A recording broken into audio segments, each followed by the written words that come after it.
And we are back on the Capital City Recap. And as I mentioned before, I want to talk a little bit about a story about our local, what's happening great in our local community. I mean, it's part of what we do here at the Capital City Recap, especially when we talk about some cool things happening in our downtown area and just the way those things happen. You know, we see development, we see some changes, we see growth or rejuvenation, renovation. And sometimes it's just good to take a minute and find out what's the story behind that story. And so that's why I have on the other end of the line with me tonight Camron Gnass. He is the founder of Traction, which is a branding and design studio. But this story isn't about branding and design. It's about a passion that Camron has with old buildings and doing great things that eventually not only help people in their business or where they get to live, but help their community. So, Camron, welcome to the show. Thanks for having me. So when I say let's get the story behind it, it's because folks know this block of Michigan Avenue that we're about to discuss very well, but they don't know the story of how its transformation happened. So why don't you describe what the 600 block of Michigan Avenue is, just a few blocks from the Capitol downtown, and then we'll talk about how it got to be what it is. Yeah, I mean, obviously, people equated for several years this as being a really bad patch of some city areas in downtown Lansing. You know, I started my business in '95 in East Lansing, and when I had a client getting ready to work on a renovation project to bring a new cool club downtown, 621 was the name of the bar, we came down to help look at the building to build out the branding and naming for it. I peeked in the window next door on the same block and fell in love with the space. Moved into that office space in the late 90s, and then in the early 2000s, I needed more space. I was sharing that with another co-business, and ended up buying the building next door and renovating that. It was the last building on the block that needed to come back to life. But, you know, these buildings were built in the early 1900s, 1906 and 1908. When I bought the 617 East Michigan, at that point, it was over 100 years old, 104 years old at the time, and I really saw an opportunity to make something as I wanted it. So I was able to put the first floor and the basement into my office space, and the upstairs converted into 2 residential lofts.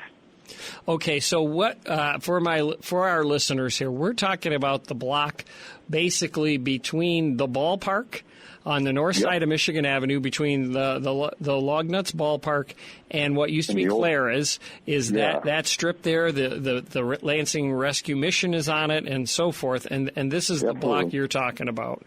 I am. Yep. And so that's why I know our listeners know it. But when you say the 600 block of East Michigan Avenue, which one is that? So, but as we were talking about before we went on the air, your love affair with old buildings started a long time ago. Before you know, like you say, you were helping a client with their business needs, and you saw this building and fell in love with it. But this goes back further than that for you. Yeah, I grew up in the village of Diamondale, a small little kind of bedroom community out on the Grand River, 10, 15 minutes from downtown. Sure. And there was an old hardware store, and as a teenager, I worked in that hardware store for a few years. I had an old wooden elevator you would operate by hand, pulling the rope and moving you down to the basement for storage and stuff. And so the old ladder that ran along the wall. And as a teenager, I fell in love with the thought of having a historic building. And I always thought if I had a chance to buy one and either move into there or move my office, or, at some point I always knew I wanted to own my own business. But that's exactly what I would do. So, saw this amazing opportunity, back 15 plus years ago and took advantage of it as a young business owner. Okay, but did you you took advantage of it, but did you see yourself as someone who, was going to take on this sort of thing? And did you, when you looked at the space, did you say, okay, I'm going to put my business in here and then I'm going to be a landlord because I'm going to have some lofts upstairs because that's the cool happening thing to do? I mean, did you see all that initially, or did you kind of grow your way into this? No, right when I saw the building was available, and a lot of times when you see buildings in these kind of dilapidated states, a lot of people run. I instead ran towards it, like a bug to the light. I really did immediately see the opportunity to have a cool office space, a place that I would, employees would want to work, that I would want to come to every day. And then in terms of being upstairs in the loft systems, I knew that those would be cool places to live, or a chance to be cool places to live. And I'd seen other ones modeled, here downtown Lansing, other developers had already started that process. And I was still in the teens. I think I was Lofts number 17 and 18 in terms of like a historic, feeling downtown. Some others had done them in Old Town, and I just wanted a chance to put my own creativity on a living space. So that's what I did. I started from scratch, stripped the buildings down to their core wood, ceilings and brick walls and blank floors, and took a 1,200 square foot building and sat down in a computer program and a piece of paper and pencil and designed how the footprints would lay out and the materials, and drove all over the Midwest getting the right materials and kind of building the spaces out with all the right partners. All right. Okay, again, we're on 1320 WILS. We're talking with Camron Gnass. He is the founder of Traction, a branding and design studio, but really a guy who has taken a passion to. Now, you were mentioning some other locations where this is done. Have you played a part in some of these other renovations in Rio Town and Old Town and other places? Has this become a little cottage kind of interest for you outside of your own building? I would say a personal interest. I've had friends that I've designed loft spaces for them in Old Town and in Rio Town and even downtown historic Owasso. People know that I've done this and have reached out to me for resources, even if I haven't designed their spaces, help them with contractors or insight on how to actually pull things off efficiently or smartly, I guess. So it's really been this piece has been more of a passion than it is a business. I don't generate revenue through my creative industry doing this. Okay. So, but no, I was curious because you said you went all around the Midwest looking for items to finish this out. So, what does that mean that you did? What did you do especially to create these spaces? Because so often we hear about that from the design world is creating a space, creating a workspace or a living space that has a certain quality to it. So, when you say you were going all around the Midwest to collect stuff, what was your passion taking you to?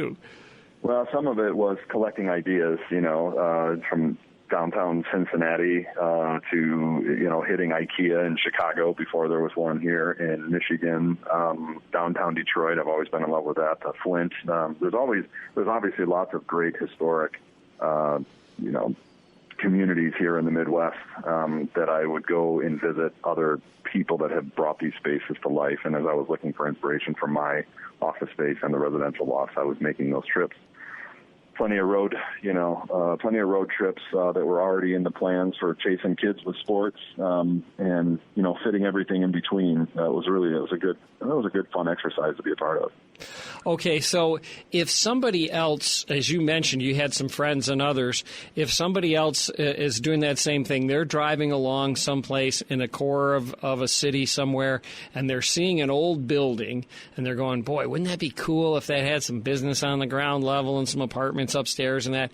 Are there telltale signs of you can make this work and don't go anywhere near that? Is there a way to know that?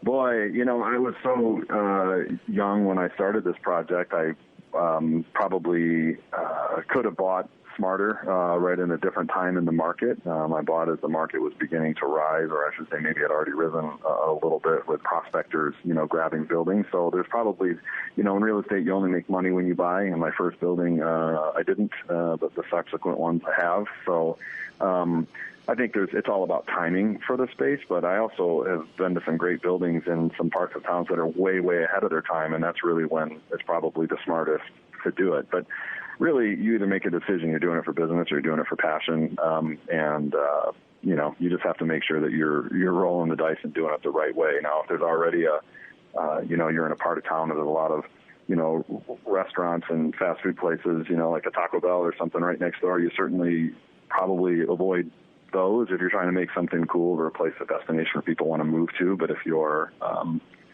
find a hidden part of town, like people that have been working in Rio Town have been doing an amazing job, sneaking in and getting those at the right time and bringing those to life. And there's more cultural kinds of places to eat and, and to grab coffee and stuff like that. And that's really where we've kind of found ourselves in a really great pocket, right here.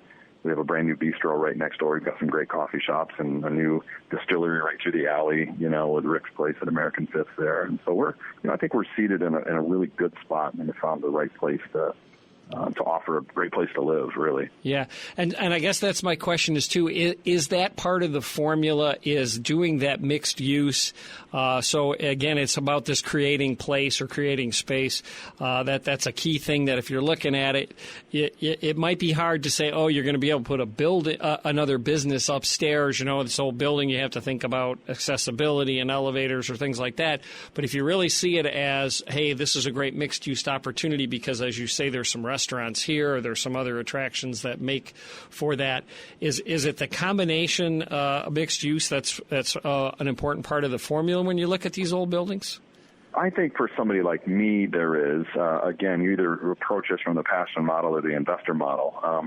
For a space like this, it makes a lot of sense in terms of owner-occupied, but you have to make a decision. Do you want to be a landlord or do you want to be a business owner? In my case, I made the decision to be both, and it's not easy to pull that off, but it's probably not wise for somebody to go snatch a bunch of random old buildings around different parts of the communities that they live in and try to turn into a business model to have mixed uses all over, unless they're buying at the right time and they're sneaking into, opportunities before they really become hot. So that's a tough business call. For me, it was a perfect opportunity because we're a creative space, in terms of my agency. This is what we do every day, all day long, work in different, creative mediums. And this was just another platform to be able to work and to think about spaces and work on textures and shaping and all of that stuff with colors. And it was a good exercise from that perspective. All right. Well, we again want to thank Camron Gnass, the founder of Traction, and a man who helps us understand the story behind how those old buildings get turned into cool places. We really want to thank you for being here. Well, thanks again for the opportunity to chat about it. And you can learn more about those cool places that Camron has helped create at his website, LansingLofts.com, LansingLofts.com. And with that, we go to break here on the Capital City Recap. Stick with us for more on 1320 WILS, more compelling talk radio.